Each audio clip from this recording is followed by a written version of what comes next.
ನಮಸ್ಕಾರ ವೀಕ್ಷಕರೇ, ಜಗತ್ ನ್ಯೂಸ್ ಕನ್ನಡ ಚಾನೆಲ್ಗೆ ನಿಮ್ಗೆಲ್ಲರಿಗೂ ಆತ್ಮೀಯ ಸ್ವಾಗತ. ಸ್ನೇಹಿತರೆ, ನೀವೆಲ್ಲ ಒಂದ್ಸಲ 3 ತಿಂಗಳ ಹಿಂದಿನ ಆ ದಿನಗಳ ಫ್ಲಾಶ್ ಬ್ಯಾಕ್ಗೆ ಹೋಗಿ. ಆಗ ನಮ್ಮ ಭಾರತದ ಪ್ರಧಾನಿ ನರೇಂದ್ರ ಮೋದಿ ಅವರು SCO ಸಮಿಟ್ನಲ್ಲಿ ಭಾಗವಹಿಸೋದಕ್ಕೆ ನಮ್ಮ ಶತ್ರು ದೇಶವಾದ ಚೀನಾಗೆ ಹೋಗ್ತಾರೆ ಅನ್ನೋ ಕಲ್ಪನೆಯನ್ನು ಕೂಡ ನಾವೆಲ್ಲ ಮಾಡ್ಕೊಳ್ಳೋದಕ್ಕೆ ಸಾಧ್ಯ ಇರಲಿಲ್ಲ.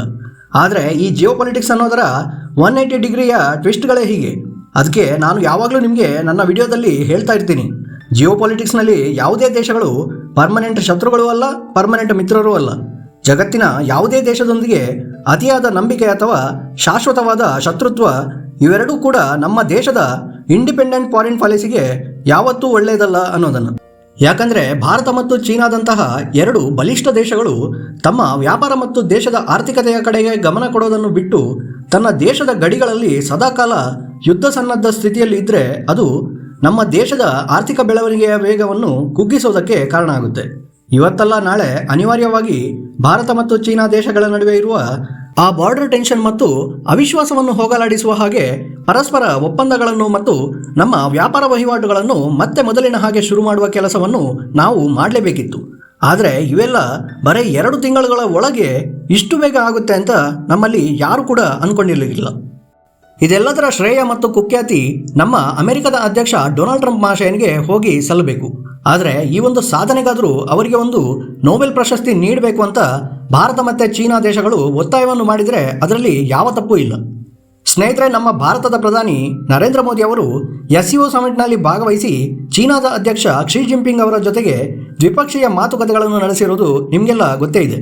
ಭಾರತದ ಪ್ರಧಾನಿ ಚೀನಾದ ನೆಲದಲ್ಲಿ ನಿಂತು ಅವರು ನೀಡುವ ಹೇಳಿಕೆಗಳ ಮೇಲೆ ನಮ್ಮ ಇಂಡಿಯನ್ ಮೀಡಿಯಾಗಳಿಗಿಂತಲೂ ಹೆಚ್ಚಾಗಿ ಅಮೆರಿಕ ಮತ್ತು ಯುರೋಪಿಯನ್ ದೇಶದ ಮೀಡಿಯಾಗಳು ಡೊನಾಲ್ಡ್ ಟ್ರಂಪ್ ಮತ್ತು ಅವರ ಟ್ಯಾರಿಫ್ ಬಗ್ಗೆ ಮೋದಿ ಏನಾದರೂ ಹೇಳ್ಬೋದು ಅಂತ ಕಣ್ಣಲ್ಲಿ ಕಣ್ಣಿಟ್ಟು ಕಾಯ್ತಾ ಇದ್ವು.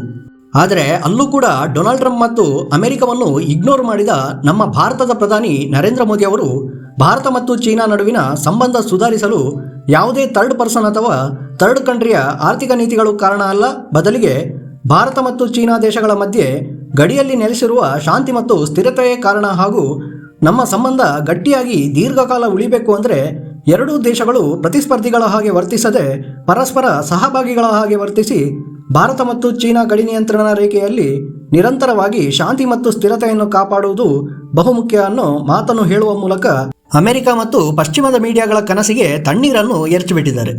ಮೋದಿಯ ಮಾತಿಗೆ ಪ್ರತಿಕ್ರಿಯೆ ನೀಡಿದ ಚೀನಾದ ಅಧ್ಯಕ್ಷ ಕ್ಸಿ ಜಿನ್ಪಿಂಗ್ ಅವರು, ನಾವಿಬ್ರು ಪ್ರತಿದ್ವಂದ್ವಿಗಳಲ್ಲ, ವಿ ಆರ್ ಪಾರ್ಟ್ನರ್ಸ್ ಅನ್ನೋ ಮೂಲಕ ಭಾರತ ಮತ್ತು ಚೀನಾ ಅತ್ಯಂತ ಪ್ರಾಚೀನ ಮತ್ತು ವಿಶ್ವದ 2 ಮಹಾನ್ ನಾಗರಿಕತೆಗಳು, ನಾವಿಬ್ಬರೂ ಕೂಡ ಏಷ್ಯಾದ ಮಹಾನ್ ರಾಷ್ಟ್ರಗಳು. ನಮ್ಮ ಸಹಕಾರದಿಂದ ನಮ್ಮ ದೇಶಗಳಿಗೆ ಮಾತ್ರವಲ್ಲದೆ ಇಡೀ ಜಗತ್ತಿಗೆ ಲಾಭವಾಗುತ್ತದೆ ಮತ್ತು ನೆರೆಹೊರೆಯ ದೇಶಗಳಾದ ನಾವು ಒಬ್ಬರಿಗೊಬ್ಬರು ಎದುರು ಬದಲಾಗಿ ನಿಲ್ಲುವ ಬದಲು ಡ್ರ್ಯಾಗನ್ ಮತ್ತು ಆನೆಯ ಹಾಗೆ ಒಟ್ಟಿಗೆ ಅಕ್ಕಪಕ್ಕದಿಂದ ಹೆಜ್ಜೆ ಹಾಕಬೇಕು ಮತ್ತು ನಮ್ಮ ನಡುವಿನ ಗಡಿ ವಿವಾದಗಳನ್ನು ಶಾಂತಿಯುತವಾಗಿ ಮಾತುಕತೆಗಳ ಮೂಲಕ ಪರಿಹರಿಸಿಕೊಂಡರೆ ಬರೀ ಏಷ್ಯಾ ಮಾತ್ರ ಅಲ್ಲ, ಇಡೀ ವಿಶ್ವದ ಶಾಂತಿ ಮತ್ತು ಅಭಿವೃದ್ಧಿಗಾಗಿ ನಾವು ಬಲವಾದ ಕೊಡುಗೆಯನ್ನು ನೀಡಬಹುದು ಅನ್ನೋ ಮಾತನ್ನು ಹೇಳಿದರು.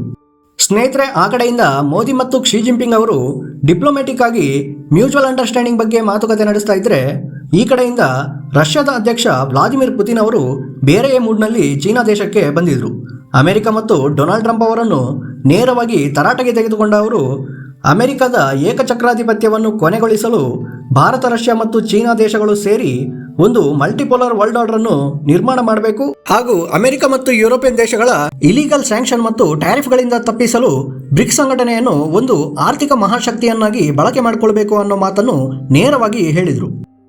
ರಷ್ಯಾದ ಅಧ್ಯಕ್ಷ ವ್ಲಾದಿಮಿರ್ ಪುತಿನ್ ಅವರ ಈ ಹೇಳಿಕೆಗಳನ್ನು ನೋಡ್ತಾ ಇದ್ರೆ ಭಾರತ, ರಷ್ಯಾ ಮತ್ತು ಚೀನಾ ದೇಶಗಳ RIC ಸಂಘಟನೆಗೆ ಮತ್ತೆ ಮರುಜೀವ ನೀಡಿ ಅಮೆರಿಕದ ಅಧ್ಯಕ್ಷ ಡೊನಾಲ್ಡ್ ಟ್ರಂಪ್ ಅವರ BP ಹೈ ಮಾಡುವ ಎಲ್ಲ ಲಕ್ಷಣಗಳು ಸ್ಪಷ್ಟವಾಗಿ ಗೋಚರಿಸ್ತಾ ಇವೆ.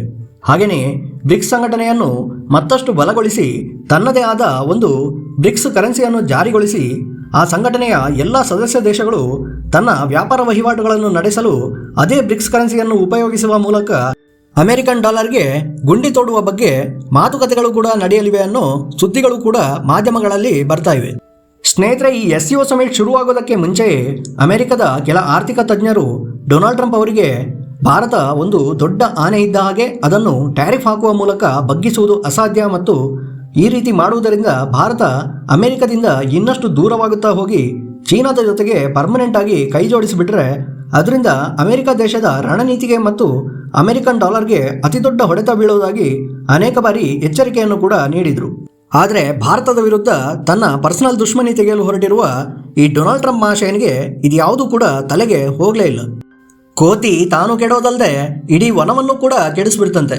ಹಾಗೆ ಈ ಒಂದು ಶೃಂಗಸಭೆಯಲ್ಲಿ ಭಾರತ, ರಷ್ಯಾ ಮತ್ತು ಚೀನಾ ಈ ಮೂರು ದೇಶಗಳ ಶಕ್ತಿ ಪ್ರದರ್ಶನವನ್ನು ನೋಡಿ ಮೈಯೆಲ್ಲ ಬೆಂಕಿ ಹತ್ತಿಸಿಕೊಂಡಿರುವ ಡೊನಾಲ್ಡ್ ಟ್ರಂಪ್ ಅವರು ಈಗ ಅಮೆರಿಕದ ಹಾಗೆ ಯುರೋಪಿಯನ್ ದೇಶಗಳು ಕೂಡ ಭಾರತದ ಮೇಲೆ 50% ಟ್ಯಾರಿಫ್ ಅನ್ನು ಘೋಷಣೆ ಮಾಡಬೇಕು ಅಂತ ಅವರಿಗೆ ಒತ್ತಡವನ್ನು ಹಾಕೋದಕ್ಕೆ ಶುರು ಮಾಡಿದ್ದಾರೆ. ಎಕಾನಮಿಕ್ ಟೈಮ್ಸ್ ಬಿಡುಗಡೆ ಮಾಡಿರುವ ಈ ಒಂದು ಆರ್ಟಿಕಲ್ ಅನ್ನೊಮ್ಮೆ ಓದಿ. ಭಾರತ ಮತ್ತು ಪಾಕಿಸ್ತಾನ ನಡುವಿನ ಸಂಘರ್ಷ ವಿರಾಮದ ಕ್ರೆಡಿಟ್ ಅನ್ನು ಭಾರತ ನನಗೆ ನೀಡಲಿಲ್ಲ ಮತ್ತು ಇದರಿಂದಾಗಿ ತನ್ನ ನೊಬೆಲ್ ಪ್ರಶಸ್ತಿಯ ಕನಸಿಗೆ ಹಿನ್ನಡೆ ಆಗಿರುವ ಒಂದೇ ಒಂದು ಕಾರಣವನ್ನು ಇಟ್ಕೊಂಡು ಡೊನಾಲ್ಡ್ ಟ್ರಂಪ್ ಅವರು ಭಾರತದ ಮೇಲೆ 50% ಟ್ಯಾರಿಫ್ ಅನ್ನು ಘೋಷಣೆ ಮಾಡಿದ್ದಾರೆ ಅನ್ನೋ ವರದಿಯನ್ನು ಈ ಪತ್ರಿಕೆ ಸ್ಪಷ್ಟವಾಗಿ ಉಲ್ಲೇಖಿಸಿದೆ. ಈ ಒಂದು ಟ್ರೇಡ್ ವಾರ್ ಈಗ ಕೇವಲ ಟ್ಯಾರಿಫ್ ವಿಷಯವಾಗಿ ಉಳಿದಿಲ್ಲ, ಬದಲಿಗೆ ಪರ್ಸನಲ್ ಅಟ್ಯಾಕ್ ಮಾಡುವ ಒಂದು ವೆಪನ್ ಆಗಿ ಬದಲಾಗ್ಬಿಟ್ಟಿದೆ.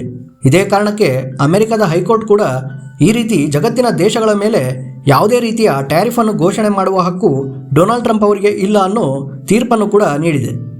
ಏನೇ ಆಗಲಿ, ಡೊನಾಲ್ಡ್ ಟ್ರಂಪ್ ಅವರ ಈ ಒಂದು ಪರ್ಸನಲ್ ದುಶ್ಮನಿಯಿಂದಾಗಿ ಸ್ವಲ್ಪ ದಿನಗಳ ಕಾಲ ನಮಗೆ ಆರ್ಥಿಕ ನಷ್ಟವನ್ನು ಉಂಟು ಮಾಡಿದರೂ ಕೂಡ ದೀರ್ಘಕಾಲದಲ್ಲಿ ನಮ್ಮ ದೇಶಕ್ಕೆ ಹೆಚ್ಚಿನ ಲಾಭ ಮತ್ತು ಆರ್ಥಿಕ ಸ್ಥಿರತೆಯನ್ನು ತಂದುಕೊಟ್ಟು ಅಮೆರಿಕದ ಮೇಲಿನ ನಮ್ಮ ಡಿಪೆಂಡೆನ್ಸಿಯನ್ನು ಕೂಡ ಸಂಪೂರ್ಣವಾಗಿ ಕಡಿಮೆ ಮಾಡುತ್ತದೆ.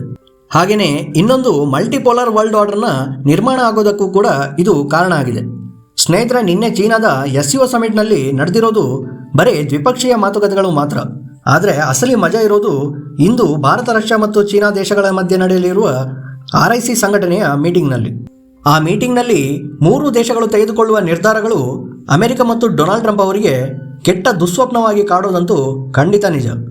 ಇಂದು ನಡೆಯಲಿರುವ ಈ ತ್ರಿಪಕ್ಷೀಯ ಸಭೆಯಲ್ಲಿ ಮೂರು ದೇಶಗಳು ಸೇರಿ ತೆಗೆದುಕೊಳ್ಳುವ ನಿರ್ಧಾರಗಳ ಬಗ್ಗೆ ಸಂಪೂರ್ಣ ಮಾಹಿತಿಗಳನ್ನು ನಾನು ನಿಮಗೆ ನನ್ನ ಮುಂದಿನ ವಿಡಿಯೋದಲ್ಲಿ ನೀಡ್ತೀನಿ. ಅದಕ್ಕಾಗಿ ದಯವಿಟ್ಟು ನನ್ನ ಈ ಚಾನೆಲನ್ನು ಸಬ್ಸ್ಕ್ರೈಬ್ ಮಾಡ್ಕೊಳ್ಳಿ ಸ್ನೇಹಿತರೆ. ಹಾಗೆಯೇ ಈ ಎಲ್ಲ ವಿಷಯಗಳ ಬಗ್ಗೆ ನಿಮ್ಮ ಅಭಿಪ್ರಾಯ ಏನು ಅನ್ನೋದನ್ನು ದಯವಿಟ್ಟು ನನಗೆ ಕಮೆಂಟ್ ಮಾಡಿ ತಿಳಿಸಿ. ಮುಂದಿನ ವಿಡಿಯೋದಲ್ಲಿ ಮತ್ತೆ ಸಿಗೋಣ. ಧನ್ಯವಾದಗಳು. ಜೈ ಹಿಂದ್.